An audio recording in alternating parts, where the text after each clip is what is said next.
தோழர் வனிதி செல்வி அவர்களை மேடைக்கு வந்து அமருமாறு கேட்டுக்கொள்கிறேன். அடுத்தபடியாக தோழர் செண்பகவல்லி விழுப்புரம் மாவட்ட அமைப்பு செயலாளர் தோழர் அவர்களையும், தோழர் கடலூர் மாவட்ட அமைப்பு செயலாளர் தோழர் கருணாநிதி அவர்களையும், எங்களுடைய பண்பாட்டு மேடையினுடைய அமைப்பாளர் தோழர் ஆப்பா பாலசுப்ரமணியம் அவர்களையும் மற்றும் திருவள்ளூர் மாவட்டத்தினுடைய ஒருங்கிணைப்பாளர் தோழர் யமன் அவர்களையும் மேடையில் வந்து அமரும்படி கேட்டுக்கொள்கிறேன்.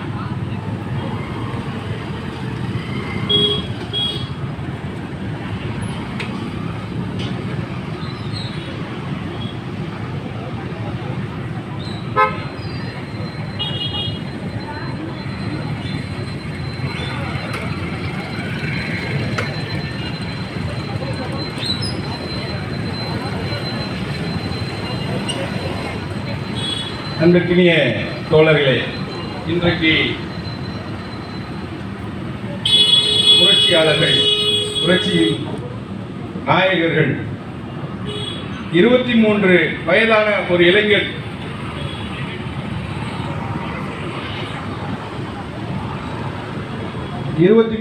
வயதான இளைஞர்கள் லாகூர் சிறையிலே தூக்கிலிட எத்தனித்த அரசாங்கம் தேதி குறித்தது. அந்த தேதிக்கு முதல் நாளே அவர்களை தூக்கிலிட்டது. அந்த தூக்கிலிடப்பட்ட நாளில் நாம் நடத்தி கொண்டிருக்கின்ற இந்த பொதுக்கூட்டத்திலே கலந்து கொண்ட வருகை புரிந்திருக்கின்ற புரட்சிகர தொழிலாளர் சங்கத்தினுடைய தோழர் கஜேந்திரகுமார் அவர்கள் தோழர்களையும் மேலைக்கு வருமாறு அன்போடு அழைக்கிறேன். சென்னை மாவட்ட குழு தோழர் தோழர் பாரதி அவர்களை மேடைக்கு வருமாறு அழைக்கிறேன்.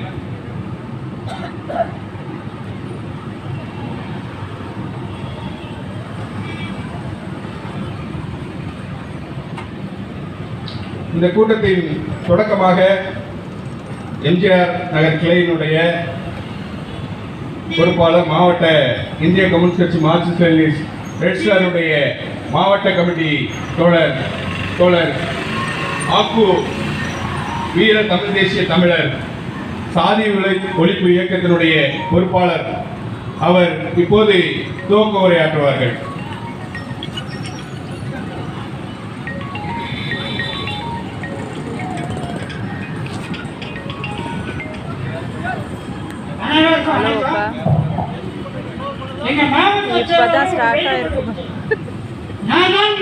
பேசுவேன், அனுமதிக்க வேண்டும் கோரிக்கை 5 மணியிலிருந்து கோரிக்கை வச்சேன். அந்த அடிப்படையை எனக்கு கொடுத்தாரு. அதற்கு எனக்கு நன்றியை தெரிவித்துக் கொள்கிறேன். காரணம் என்னன்னா, தெருவில் வரும்போதே எனக்கு மனம் அழுத்தம் அதிகமாயிடுச்சு. காரணம் என்ன என்று சொன்னால், கடந்த சில ஆண்டுகளுக்கு முன்னாலே சென்னையில பெரும் வெள்ளம், அதில் அந்த பெருவெள்ளத்திலே இந்த பகுதியும் பாதிக்கப்பட்டது. சூளைப்பள்ளம், ஜாபர்கான்பட்டு, அசோக் நகர், கேகே நகர், எம்ஜிஆர் நகர் என்று இந்த வெள்ளத்தில் பாதிக்கப்பட்ட மக்களுக்கு வீட்டில் வெள்ளம் வந்ததுனால இந்த அன்னைக்கு இருந்த அரசு, அதிமுக அரசு நிவாரணம் கொடுத்தாங்க. நிவாரணம் வாங்கணுங்கிறதுக்காக முதல் நாள் இரவே இந்த அருகாமையில் இருக்கிற பள்ளியில எங்க அம்மா, எங்க பாட்டிமார், எங்க சகோதரிகள், அக்காமார், தங்கைமார் என்று இரவே போய் நின்று அந்த பள்ளியில முதல் நாள் இரவே அங்கே கூடிவிட்டார்கள். மறுநாளே முதல் நாள் கூடி கல்வியிட்டே இருக்க அந்த அந்த நிவாரணம் வழங்க காத்திருந்தார்கள். மறுநாள் நிவாரணம் வழங்கப்படுவதற்கு கேட்டு திறக்கப்பட்டது. அப்போது அந்த நெரிசலிலே 42 உயிர்கள் பலியானது. இந்த பகுதியிலே 42 உயிர்கள் பலியானது. இந்த பகுதியிலே எம்ஜிஆர் நகர் பகுதியிலே அந்த தாய்மார்களுக்கு, எங்க அம்மாமார், எங்க அக்காமார், எங்க தங்கைமார்களுக்கு நீங்க அஞ்சலி செலுத்த வேண்டும் என்று ஒரு நிமிடம் அனைவரும் எழுந்திருந்து இந்த அஞ்சலியை செலுத்துமாறு கேட்டுக்கொள்கிறோம்.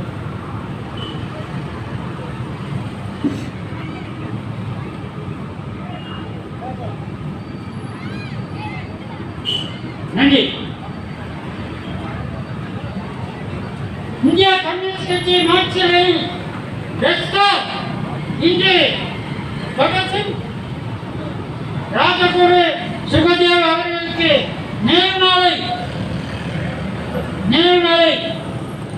நினைவுக்கு வகையில் இருக்கின்ற இந்த நேரத்தில் இந்த பகுதியில் 42 உயிர்களை பலியாகி கொண்டிருக்கின்ற சூழ்நிலையிலே அவர்களுக்கு இந்த நேரத்தில் நாங்கள் அஞ்சலி செலுத்த கடமைப்பட்டு இருக்கிறோம் என்பதை சொல்லி நான் அரசியல் பேசவில்லை. இந்த பகுதியில் இருக்கின்ற அடிப்படை தேவைகள் குறித்து பேச வந்திருக்கின்றேன். ஆம் தோழர்களே, அன்பார்ந்த தாய்மார்களே, பெரியவர்களே, இந்த பகுதியில் வாழ்ந்து கொண்டிருக்கும் அனைத்து நல்ல உள்ளங்களுக்கும் வணக்கம். காவல்துறை, உளவுத்துறை வந்திருப்பீர்கள். எங்கள் பேச்சை குறித்து எடுத்துக் கொள்ள வேண்டும். தயவு செய்து எங்க பாட்டி தாத்தாமார், எங்க அம்மாமார், அப்பாமார், நாங்கள், எங்க பிள்ளைகள், எங்க பேர பிள்ளைகள் என்று 50-60 ஆண்டுகளாக இந்த பகுதியிலே நூற்றுக்கணக்கான வீடுகள் எம்ஜிஆர் நகரில் இருக்கிறது. நூற்றுக்கணக்கான பேர் இந்த பகுதியில் வாழ்ந்து கொண்டிருக்கிறார்கள். இன்று வரை பட்டா இல்லை.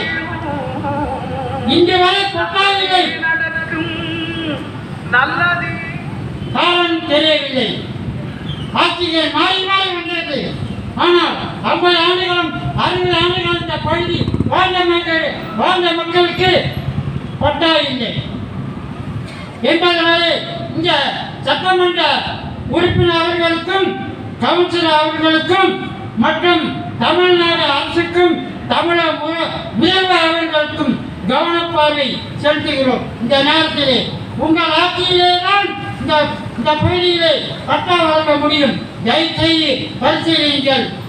அறிஞர் தேர்தலில் கடந்து நீங்க இந்த பகுதிக்கு பட்டா வழங்குவீர்கள் என்ற நம்பிக்கையோடு இந்த செய்தியை பதிவிடுகின்றேன். அது மட்டுமல்ல, ஜனவரி மாதம் இந்த பகுதியில் சூளை பள்ளத்தில் 500 பேர் காலி செய்து இன்னொரு பகுதிக்கு மாற்றலானார்கள். செம்மஞ்சேரி, பெரும்பாக்கம். நல்ல மகிழ்ச்சி. சாக்கடையில் கொசுக்கள் மிகவும் நோய் வருகின்றது. வெள்ளம் பெருக்க ஏற்பட்டால் பாதிக்கப்படுகின்றது. அதனால் மாற்றினைகள் மகிழ்ச்சி, நன்றி, வாழ்த்துகிறோம். ஆனால் அவர்கள் வாழ்க்கை இன்று வாழ்வாதாரம் பாதிக்கப்பட்டு இருக்கிறது. அவர்களுக்கு வேலை இல்லை, உண்பதற்கு உணவு இல்லை. செம்மஞ்சேரியில் அவர்கள் குடியிருந்தாலும் இந்த பகுதியில் விஜயராபுரத்தில் அறை எடுத்து தங்கி வேலைக்கு போகக்கூடிய சூழ்நிலை இருக்கிறது. மாசத்துக்கு 30 நாளும் அவர்களுக்கு வாழ்க்கை போராட்டம் தான். எல்லாம் கூலி தொழிலாளர்கள் 10 நாளுக்கு வேலை செய்வதற்கு உத்தரவாதம் இல்லாத நிலை இருக்கிறது. இதையும் இந்த அரசு கவனத்தை எடுத்துக்கொள்ள வேண்டும் என்று கேட்டுக்கொள்கின்றேன். அடுத்ததாக இன்னொரு செய்தி, மிக முக்கியமான செய்தி. இந்த பகுதியில் பேருந்து நிறுத்தம் இருக்கிறது. இந்த பேருந்து நிறுத்தத்தில் 37D ஒரு பேருந்து நிறுத்தம். என்ன இந்த வளவான் நகருக்கு போவோம். ஆனால் இன்னைக்கு இந்த கடந்த ஆட்சியும் சரி, இந்த ஆட்சியிலும் சரி, அந்த பேருந்து நிறுத்தப்பட்டு விட்டது. வளவான் நகருக்கு போவதற்கு இந்த பகுதியிலிருந்து வாய்ப்பு இல்லை மக்களுக்கு. 37 வடப்பெண்ணை கூட்டு தான் அந்த பகுதியில் இருந்த பேருந்தில் தான் போகிறாங்க வராங்க. மிகப்பெரிய கூட்டம். இந்த பகுதி மக்கள் நலனுக்காக காலையில் ஒரு 11 மணி வரை மீண்டும் அந்த பேருந்தை இயக்க வேண்டும். அதே போல் மாலை நேரங்களிலும் பேருந்து இயக்கப்பட வேண்டும். 12G என்று ஒரு பேருந்து இருக்கின்றது, அண்ணா சாலை போகின்ற பேருந்து. அதோட குறைச்சிட்டாங்க இந்த கலைஞர் கருணாநிதி பேருந்து நிறுத்தத்தில். இரவு 9:30 மணிக்கு மேல பேருந்தே இல்லை, இருப்பதில்லை, இடம் குறைச்சிட்டாங்க. அப்படின்னா 6:02, 2:10 வேலை செய்கின்ற தொழிலாளர்கள் எப்படி வீட்டுக்கு வருவாங்க? வசதி இருக்கிறவங்க ஆட்டோவில் வரலாம், இல்லாதவங்க எப்படி வர முடியும்? ஆகவே தமிழக அரசும் இந்த சட்டமன்ற உறுப்பினர் அவர்களும் இதை குறித்து பரிசீலிக்க வேண்டும். எம்ஜிஆர் நகர் திராவிட முன்னேற்ற கழக பொறுப்பாளர்கள் இதை குறித்து கவனத்தில் எடுத்துக் கொள்ள வேண்டும். நாங்கள் கண்டன கூட்டத்தை நடத்தவில்லை, கவன ஈர்ப்பு தீர்மானம் தீர்மானமாக இதை சொல்ல விரும்புகிறோம். தோழமையோடு அடுத்ததாக இன்னொரு கோரிக்கை. இந்த பகுதியில் காசு தேட்டர் இருக்கிறது, எல்லோருக்கும் தெரியும். அந்த காசு தேட்டரை சாலை கடப்பதென்றால் பெரிய கூட்டம், சாலை கடக்க முடியாது. 4 விளக்கணைகள் இருக்கிறது.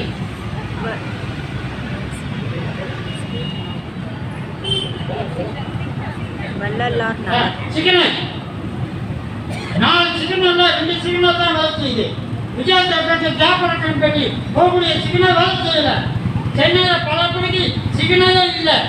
காவல்துறை, போக்குவரத்துறை மாலை நேரங்களும் காலை நேரங்களும் மிக அவதிக்குள்ளாகிறார்கள். சிக்னல் இல்லாத நாளில் பகுதியாக இருக்கிறது. இந்த பகுதியை எடுத்துக்கொண்டால் நூற்றுக்கணக்காக ஒரு நாளைக்கு நூற்றுக்கணக்காக வருகிறார்கள். இந்த பகுதியிலே சிக்னல் வேலை செய்யவில்லை. நீங்க பார்க்கலாம், பல மாதங்களாக வேலை செய்யவில்லை.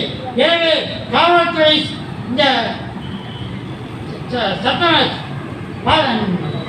சென்னை மாநகராட்சி உறுப்பினர் அவர்கள், கவுன்சிலர் அவர்களும் இதை குறித்து கவனத்தில் எடுத்துக்கொள்ள வேண்டும்.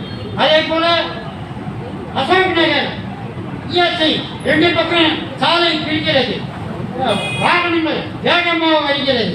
கடப்பதற்கு சாலையை கடப்பதற்கு முடியவில்லை. காலையில போய் பாருங்க, மாலையில போய் பாருங்க, இதை ஆய்வுக்கு எடுத்துக்கொள்ளுங்க, எப்படி இருக்குன்னு பாருங்க. ஆகவே அந்த இடத்திலும் சிக்னல் அவசியம் தேவையா இருக்கிறது. இதை உடனடியாக செய்ய வேண்டும் என்று கவுன்சிலர் அவர்களையும் சட்டமன்ற உறுப்பினர் அவர்களையும் விரும்பி வேண்டி கேட்டுக்கொள்கிறோம். அது மட்டுமல்ல, இன்னொரு செய்தியும் இங்கே பதிவளிக்கிறேன்.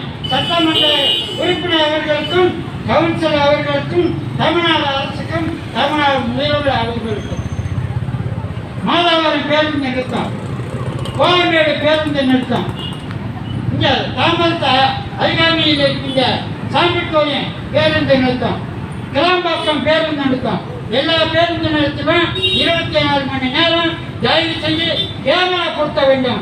காவல் நிலையங்கள் பூத்து அமைக்கப்பட வேண்டும். எங்களுக்கு பாதுகாப்பு கும்பல் இல்லை, சமாதி விரோத கும்பல் அங்கு நடமாட்டம் அதிகமாக இருக்கிறது. எங்களுக்கு பாதுகாப்பு இல்லை. தொலைபேசியை பறிச்சுட்டு போறாங்க. கடந்த 2 வாரம் முன்னாடி ஒரு உயர் காவல்துறை அதிகாரியுடைய மகனால் செல்லை பறித்து விட்டு போயிருக்காரு. பத்திரிகை செய்தி வந்தது. வேணா கேத்தனை காவல் நிலையத்திலும் அசோக் நகர் காவல் நிலையத்திலும் விசாரிச்சுங்க. நாங்கள் சொல்வது உண்மையா இல்லையா என்று உரிமையோடு சொல்கிறோம், ஊரறிந்து சொல்கிறோம், உண்மையாக சொல்கிறோம். இது குறித்து தயவு செய்து கவுன்சிலர் அவர்களும் சட்டமன்ற உறுப்பினர் அவர்களும் தமிழக அரசும் தமிழக முதல்வர் அவர்களும் இதை குறித்து பரிசீலிக்க வேண்டும் என்று கேட்டுக்கொள்கிறோம். அடுத்தது 2 கோரிக்கை. தமிழ்நாட்டில் சாதி மறுப்பு திருமணம் செய்கின்ற காவலர்கள் விருப்பப்பட்டு திருமணம் செய்து கொள்கிறார்கள். அவர்கள் உயிரை பறிப்பதற்கு பெற்றோர்களே முன் வந்திருக்கிறார்கள், பெற்றோர்களே காரணமாக இருக்கிறார்கள். அவர்களுக்கு தமிழக அரசு சட்டமன்றத்திலே ஆணவ படுகொலைக்கு எதிராக சிறப்பு சட்டம் இயற்ற வேண்டும் என்று இந்த நேரத்தில் பதிவு செய்து கொள்ள விரும்புகிறோம். அவசியமாக ஆணவ படுகொலைக்கு எதிராக புதிய சட்டத்தை இந்த அரசு தயவு செய்து சமூக நீதி பேசுகின்ற, திராவிட மாடல் பேசுகின்ற இந்த சமூக நீதி அரசு செய்வார்கள் என்ற நம்பிக்கை எங்களுக்கு இருக்குது, உங்களுக்கு இருக்க வேண்டும் என்று இந்த நேரத்தில் கேட்டுக்கொள்கின்றோம். இறுதி கோரிக்கை தமிழக அரசுக்கும் தமிழக முதல்வர் அவர்களுக்கும் மீண்டும் ஒரு முறை அழுத்தமாக திருத்தமாக சொல்லிக் கொள்கிறேன். பகலிலே பேருந்து குறைக்கப்பட்டு இருக்கிறது. இரவிலே பேருந்து 9 மணிக்கு மேல பேருந்து இல்லை. லாபம் இல்லைனாலும் சிறு பேருந்து விடுங்க. வீட்டுக்கு போறதுக்கு பல பெண்கள் சிரமப்படுகிறார்கள், பல ஆண்கள் சிரமப்படுகிறார்கள். 12-11 மணி வரையும் பேருந்து அதிகப்படுத்த வேண்டும் என்று போக்குவரத்து துறை அமைச்சர் சிவசங்கர் அவர்களுக்கு கவனிப்பு தீர்மானமாக இந்த கோரிக்கை வைக்கிறேன். இறுதி கோரிக்கை முத்தமிழ் கலைஞர் அவர்கள் சிந்தனை சிற்பி என்பதில் யாருக்கும் மாற்று கருத்து இருக்க முடியாது. அவர் வள்ளுவர் படத்தை 1330 குரலை வடிவமைத்தார். அதே போல் கன்னியாகுமரியிலே திருவர் சிலை அமைத்தார். அடையாறிலே காந்தி மண்டபம் மற்றும் காமராஜர் மண்டபம், ராஜாஜி மண்டபம் என்று பல மண்டபங்களை பல தியாகிகளுக்கு அமைத்தார். அமெரிக்கா மண்டபம் கூட அவர் ஆட்சி காலத்திலே தான் வந்தது. அவர் மகனார் மு.க. ஸ்டாலின் அவர்கள் கம்யூனிஸ்ட் கட்சியுடைய தலைவர் பேரை தான் முத்தமிழர் கலைஞர் வைத்தார்கள். கலைஞரில் நடந்த கூட்டத்திலே இதை பதிவு செய்திருக்கிறார் கலைஞர். இந்த மு.க. ஸ்டாலினுடைய பேர் கம்யூனிஸ்ட் தலைவரின் பேரை அடையாளப்படுத்துகிறது. இந்த நேரத்திலே சமீபத்திலே நந்தனத்திலே வி.பி. சிங் சிலையை கூட வைத்தார்கள். மகிழ்ச்சி. சிங்கம் 10 அடி பஞ்சா, புலி 20 அடி பாயும் என்பார்கள். அதே போலதான் நமது முதல்வர் அவர்களும் இதை பின்பற்றி திராவிட இயக்க பண்பாட்டை பின்பற்றி இந்த மண்டலத்தில் பரிந்துரை செய்த வி.பி. சிங்க்கு சிலை வைத்தார். இந்த கூட்டத்தின் வாயிலாக இந்திய கம்யூனிஸ்ட் கட்சி சார்பாக ஒரே ஒரு கோரிக்கையை கவனிப்பு தீர்மானமாக வைக்க விரும்புகிறோம். இந்த சமூகம் சமமான சமூகம், ஏற்றத்தாழ்வு இல்லாத சமூகமாக இருக்க வேண்டும் என்று மாமேதை மார்க்ஸ் அவர்கள் விரும்பினார்கள்.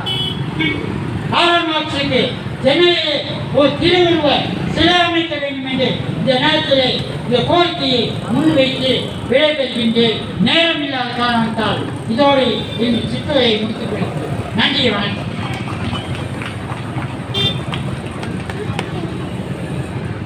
அடுத்தபடியாக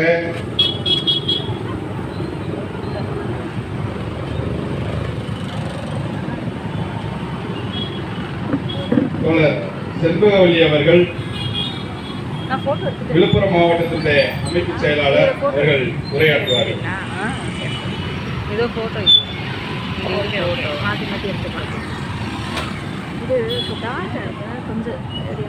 கொஞ்சம் வெளிச்சம் கிடைக்கும். இப்படிதான்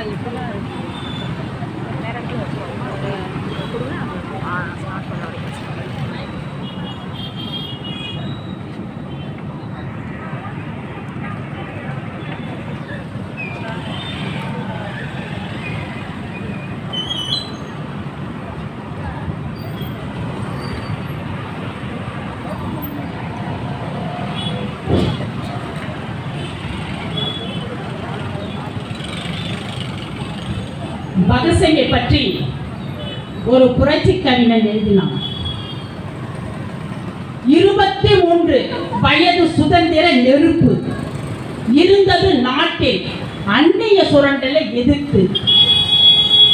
சிப்பாயின் கொண்டாந்தடி சீரிப்பாயும் கொண்டு வெளி துப்பாக்கி குண்ட கண்டு அஞ்சி அஞ்சி வாழ்ந்ததடி. வெற்றி உயிர் பறிக்க வெடிகுண்டு ஆனவரே, என் நாட்டு இளைஞர்களுக்கு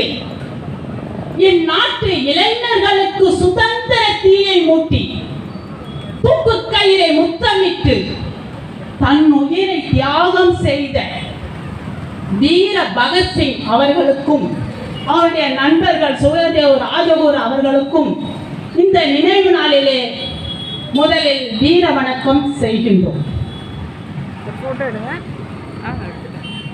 அவருடைய நினைவு நாளிலே மார்க்சிஸ்ட் லெனினிஸ்ட் நேஷனல் கம்யூனிஸ்ட் கட்சி இங்கே பொதுக்கூட்டத்தை நடத்தி கொண்டிருக்கிறோம். இந்த பொதுக்கூட்டம் பாராளுமன்ற தேர்தல் நடக்கவிருக்கின்ற சூழலில் இங்கே ஆரம்பத்தில் நாங்கள் நடத்தி கொண்டிருக்கிறோம். இந்த பொதுக்கூட்டத்துடைய தலைவர் அருமைத்தோழர் கார்த்தி அவர்களே மற்றும் இந்த பொதுக்கூட்டத்திற்கு சிறைப்புரையாற்ற வந்திருக்கும் மார்க்சிஸ்ட் லெனினிஸ்ட் நேஷனல் கம்யூனிஸ்ட் கட்சியினுடைய மாநில செயலாளர் மனோகரன் அவர்களே மற்றும் இங்க வருகை தந்துள்ள அனைத்து மதிப்புக்கும் மரியாதைக்கும் உரிய தோழர்களே, ஆங்காங்கே நின்று இந்த பொதுக்கூட்டத்தை கவனமோடு என்ன பேசுகிறார்கள், என்ன சொல்ல வருகிறார்கள் என்று கவனமோடு உன்னிப்பாக கூர்ந்து கவனித்துக் கொண்டிருக்கும் என் சகோதர சகோதரிகளே, வணிக பெருங்குடி மக்களே, அனைவருக்கும் மார்க்சிஸ்ட் லெனினிஸ்ட் ரெஸ்டார் கம்யூனிஸ்ட் கட்சியின் சார்பாக, விழுப்புரம் மாவட்டத்தின் சார்பாக இங்கே வணக்கத்தை தெரிவித்துக் கொள்கிறோம். மேலும் மார்ச் என்றாலே நம்முடைய தியாகிகள், நம்முடைய தலைவர்கள் நினைவு நாளாக, அவருடைய விட்டு சென்ற பணிகளை செய்யக்கூடிய நாளாக நமக்கு இருக்கிறது. அப்படி பார்க்கின்ற பொழுது மார்ச் 8 சர்வதேசிய பெண்கள் தினம். அடக்குமுறைக்கு அஞ்சாத புரட்சி பெண்மணி அலெக்சாந்தர் கொலந்தாய் மற்றும் கிளாரா ஜெட்டின், அப்போது போராட்ட களத்தில் இருந்த தோழர்கள், மாமேதை லெனினுடைய ஜாலியன் வாலாபாக் படுகொலை நூற்றாண்டாகவும் என்று அனுசரித்து கொண்டிருக்கிறார்கள். எனவே ஜாலியன் வாலாபாக் அவர்களுக்கும் இந்த நேரத்தில் வீர வணக்கம் செய்கின்றோம். மாமேதை லெனினை பற்றி கூற வேண்டும் என்று சொன்னால், அவர் இந்த மண்ணில், இந்த உலகத்தில் வாழக்கூடிய அனைத்து உயிர்களும் நன்றாக வாழ வேண்டும் என்று மனதார நினைத்து போராட்ட களத்தில் நின்றவர். குறிப்பாக மனித குலம் ஈக்குவலிசம், சோசியலிசம், கம்யூனிசத்துக்கு இட்டு செல்வதற்காக தன்னை முழுமையாக அர்ப்பணித்துக் கொண்டவர். அதுதான் ஒரு புரட்சி கவிஞன் எழுதினான். செஞ்செடுக்கும் சிவப்பாகி செங்கடால் அழகிக்க, செஞ்சேனை பாட்டு செய்ய செங்கொடிகள் தாளாட்ட. செஞ்செடுக்கும் சிவப்பாகி செங்கொடி, செஞ்செடுக்கும் சிவப்பாகி செங்கடால் அழகிக்க, செஞ்சேனை பாட்டு செய்ய செங்கொடிகள் தாளாட்ட. பொன்னான பொதுடைமை பூமிதனில் நிலைநாட்டி, கண்ணுறக்கம் காணாமல் காலம் எல்லாம் உழைத்தவர். கண்ணுறக்கம் காணாமல் காலம் எல்லாம் உழைத்துவிட்டு, கண்ணாடி பேழையிலே கண்ணுறங்கும் என் தலைவா. கண்ணுறங்கு கண்ணுறங்கு கண்மூடி நீயுறங்கு, கண்ணுறங்கு கண்ணுறங்கு கண்மூடி நீயுறங்கு. ஆராரோ ஆரிரரோ ஆராரோ ஆரிரரோ. செஞ்சதுக்கும் சிவபாதி செங்கடலை அழகிக்க, செஞ்சேனை பாட்டு செய்ய செங்கோடிகள் தாளாட்ட. வாழ்கா நதியோரம் வந்துதித்த என் தோழா, நவம்பர் புரட்சியின் நாயகனே என் தலைவா. வாழ்கா நதியோரம் வந்துதித்த என் தோழா, நவம்பர் புரட்சியின் நாயகனே என் தலைவா. யார் என்னும் கொடியோரின் பிடரில் அடித்தவரே, சோசலிச புரட்சியை மண்ணில் நிறுவியவரே.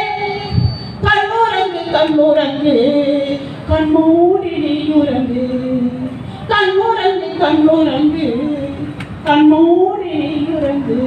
ஆராரோ ஆரிரரோ ஆராரோ ஆரிரரோ.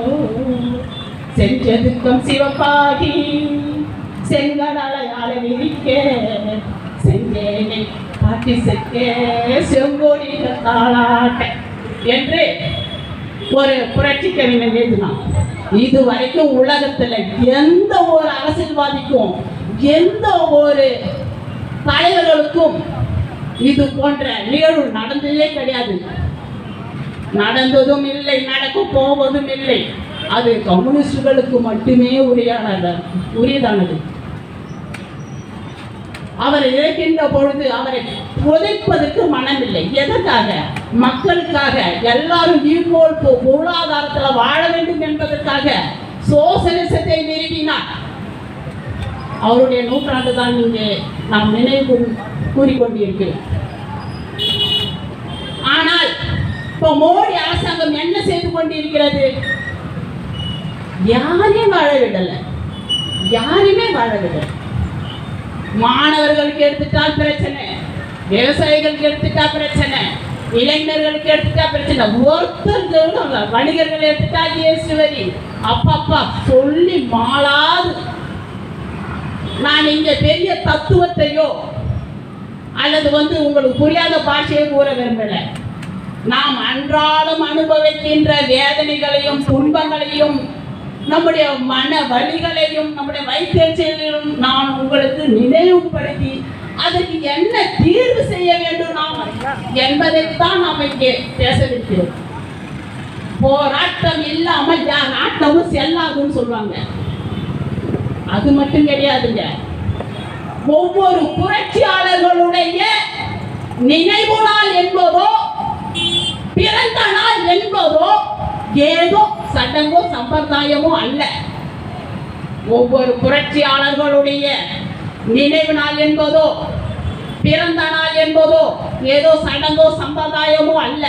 மாறாக அவர்கள் விட்டு சென்ற பணிகளை நாம் சீரிய முறையோடு நான் நடைமுறைப்படுத்த வேண்டும், செயலாற்ற வேண்டும் என்பதுதான் அதோடைய பொருள், நம்முடைய கடமை. அப்படி என்று நம்ம நினைத்தோம் என்றால் இந்த ஆட்சியாளர்கள் செய்கின்ற அநியாயங்களையும் அக்கிரமங்களையும் நீதி நெறிமுட்ட செயல்களையும் பார்த்து எப்படி இருக்குது? நம்ம ரத்தம் அப்படியே கொதிக்குது. இங்க பாருங்க, மயக்காலெல்லாம் அப்படியே சிரிக்குது பாருங்க. அவ்வளவு அநியாயம். அப்படியே இந்த ஒலை கொதிச்சா அப்படியே அரிசி போட்டா கொதிக்கும் பாருங்க. அப்படி இருக்கு. ரத்தம் அப்படியே சூடாகுது. இந்த அநியாயத்தை நம்ம அப்படியே பேக்ல போய் சிந்திச்சோம்னா அவ்வளவு அநியாயம். மாணவர்களுக்கு புதிய பொருளாதார கொள்கை திட்டம் கொண்டு வந்தாரு மோடி. மோடி என்றாலே மோசடின்னு தான் அர்த்தம். அந்த மோசடி புதிய பொருளாதார கொள்கை, புதிய கல்விக் கொள்கை எடுத்துட்டு வந்தார். புதிய கல்விக் கொள்கைன்னா என்ன? 3வது படிக்கின்ற மாணவர்களுக்கு அரசாங்க தேர்வு, 5ஆம் கிளாஸ் படிக்கின்ற மாணவர்களுக்கு அரசாங்க தேர்வு, 8வது படிக்கின்ற மாணவர்களுக்கு அரசாங்க, அதாவது இப்ப 10th + 2 பப்ளிக் எக்ஸாம் நடத்தல அது போன்று. நான் கேட்கிறேன், சாதாரண ஏழை எளிய மக்கள், அடித்தட்டு மக்கள் இதையெல்லாம் சமாளிச்சு மேல வர முடியுமா? மோடியை கேட்கும். ஒரு விஷயம் உங்க ஞாபகத்துக்கு கொண்டு வர விரும்புறேன். ஜெயலலிதா அம்மையார் ஆட்சி ஆண்டு கொண்டு இருந்த பொழுது ஒரு பத்திரிகை செய்தி வெளிவந்தது. அது என்னன்னா ஒரு ஊர்ல, அதாவது கடலூர் மாவட்டம் விருத்தாச்சலம் பக்கத்துல கச்சராநத்தம்னு ஒரு வில்லேஜ், அந்த கிராமத்துல இருந்து ஒரு பத்திரிகை செய்தி வந்தது. அது எப்படின்னா ஒரு 4-5 பிணங்களை வச்சுக்கிட்டு அது அந்த பத்திரிகை செய்தி ஒரு தமிழ்நாடு அளவில் தமிழ்நாடு எடிட்டில் போட மாட்டாங்க. அந்த ஏன்னா எங்கேயும் தெரிஞ்சிடக்கூடாதுல்ல, அதனால அந்த மாவட்டத்துக்குள்ளே தான் வரும். ஏன்னா மக்கள் எல்லாம் அப்படியே கொதிச்சு எழுந்துருவாங்க பாருங்க, அன்னைக்கே மாற்றம் வந்துடும்ல, சொல்ல மாட்டாங்க. அப்ப என்னன்னா 2-3 பிணத்தை வச்சுக்கிட்டு அந்த ஊரே ஒப்பாரி வச்சுக்கிட்டு அழகாக பத்திரிகை செய்தி வருது. அப்ப நான் பெண்கள் அமைப்புடைய மாநில தலைவராக இருக்கேன். என்னோட தலைமையில ஒரு 10 பேர் கொண்ட குழு அங்க போயிட்டு ஆய்வு பண்ணோம். உண்மையிலேயே மனிதம் உள்ளவர்கள் அல்லது வீக்கா இருப்பவர்கள் நெஞ்சு புடிச்சு கொள்வார்கள் தான் இதயத்தை புரிய. ஏன்னா ஹார்ட் அட்டாக் கூட வரலாம் அந்த நிகழ்ச்சி கேட்ட. அவ்வளவு துன்பங்கள், அவ்வளவு துயரங்கள் சொல்லி மாளாது. போயிட்டு ஆய்வு பண்ணோம்னா என்னன்னா அங்க வீடு வீடா போனோம். அங்க எந்த இளைஞர்களுமே இல்லைங்க, எல்லாம் செத்து போயிட்டாங்க. அப்படியே எப்படி இப்ப சொல்லும் போதே மனசு வலிக்குது நமக்கு. ஆனா இந்த ஆட்சியாளர்கள் ஈவு இறக்கமற்ற ஆட்சியாளர்கள் அப்படியே சொல்லும் போதே வலிக்குது. எல்லா இளைஞர்களும் அங்கே இறந்து விட்டார்கள். எப்படி இறந்தார்கள் தெரியுமா? உண்மையாவே சொல்றான். ஒருத்தர் சொல்றான், ஒரு பெண் சொல்றான், ஒரு ஆண் சொல்றான், உன்னாண்ட காதலை நான் சொன்ன உடனே என்ன நினைச்சேன் என்ன நினைச்சேன். அதுக்கு பெண் சொல்லுவான், மனசு திடீர்னுச்சு, நெஞ்சம் பகீர்னுச்சுன்னு சொல்லுவான். என்ன இது, ஒரு காதலை சொன்னதுக்கே மனசு பகீர் திடீர் இருக்குது. ஆனா நான் சொல்லக்கூடிய விஷயங்கள் வந்து அதை விட ரொம்ப கொடுமையானது. காலத்துல காதலிச்சு கூட வாழ முடியாது, அதை விட இது ரொம்ப கொடுமையானது. என்ன விஷயம்னா, ஊருக்குள்ளே டாஸ்மாக் கடையை வச்சுட்டாங்க.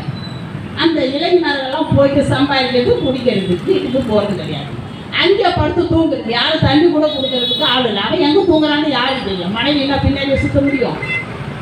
அப்படியே செத்து போகிறது. இதே மாதிரி அந்த ஊர் ஃபுல்லாக அப்படியே எல்லா இளைஞர்களும் செத்து போயிட்டாங்க. இருக்கிறது 1 நபர்கள், வயதானவர்கள் தான் இருக்காங்க. அதுக்கப்புறம் அந்த பாலர் பள்ளி இருக்குல்ல, சின்ன குழந்தைங்கெல்லாம் போகிறவங்க ஸ்கூலு, பாலர் பள்ளி, அதில் போயிட்டு விசாரிச்சோம்னா எந்த குழந்தைங்க அப்பா இல்லைங்க. எல்லாம் வந்து 3 வயசு 2 வயசு குழந்தைங்களுக்கு அப்பா இல்லை.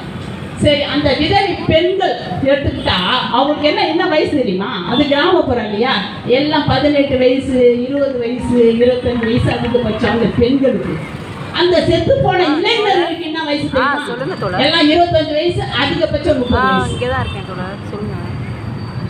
எப்படி இருக்கு பாருங்க நம்ம நாட்டு ஆட்சியாளர்கள் நடத்துகின்ற ஆட்சிகள் எப்படி இருக்கு பாருங்க. இளைஞர்கள்லாம் செத்து போயிட்டு இருக்காங்க.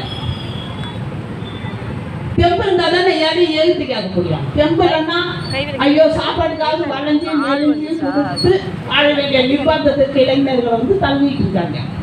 தெம்பே கிடையாது. எல்லாம் குடிக்கிறது, நாடி நரம்பெல்லாம் இருந்து போய் தோளன்னு வளன்னு என்ன ரோட்ல படுத்து கிடக்குறாங்க. எந்த ஊரு?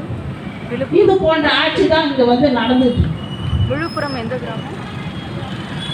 விழுப்புரம் மெயின் தான். எப்படி வந்து அந்த குழந்தைக்கு வந்து 3வது படிக்கும் போது எக்ஸாம் எழுதுவாங்க சொல்லுங்க. அப்பாவே கிடையாது, சோறு போடவே ஆள் கிடையாது. அதுவும் அந்த பெண்கள்லாம் ஒரு முகாம இருக்கிறாங்க. ஒரு குழந்தை தற்காப்பு நடக்குது, அவங்க வச்சுட்டு இருக்காங்க. யாருக்கு அப்படி திரும்ப